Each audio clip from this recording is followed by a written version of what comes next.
HybridPhoto.pro recommends the fine lighting products from Dracast. Hi, Joe Smithberger for HybridPhoto.pro. On my last blog post, we talked about mixing light sources and how to balance one to another, especially if you're in a situation where the ambient light is a different color than the lights you're using. Now, of course, that brings up the next subject. What about white balance? Sometimes we're not 100% happy with the white balance if it's perfectly neutral.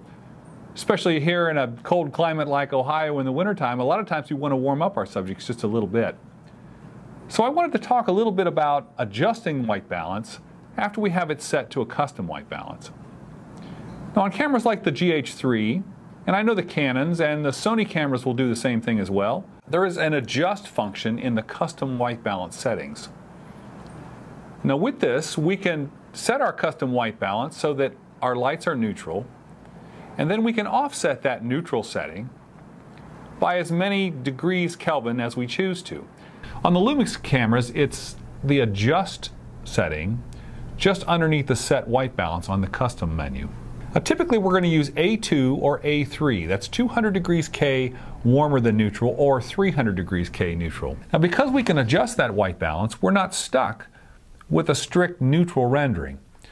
On a recent shoot for a non-profit here in the area, we were doing testimonial shots for their website and for their annual meeting.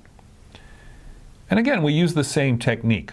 We were set up with a CFL softbox that happens to belong to a videographer friend of mine. And we set a custom white balance on the GH3s. We set it to A2, which is 200 degrees warm because we had a nice cool background to start with. Now again, this video doesn't have any post-processing at all. This was exactly the exposure and exactly the color that came right out of the camera. Now here on this setup today, we're working just a little bit different. In kind of a nod to the Hausertown look, we set this up with twin main lights to simulate a large softbox. And today we're using Alzo Video's Pan L Twin case lights. I wanted to try something a little different from my LEDs. And since many times I'm working in office environments or areas where there are already fluorescent lights, this seemed like a nice solution to add to my toolkit. Now compared to daylight, they are just a little bit green and a little bit cool, but like the LEDs, we can gel them to match whatever we want.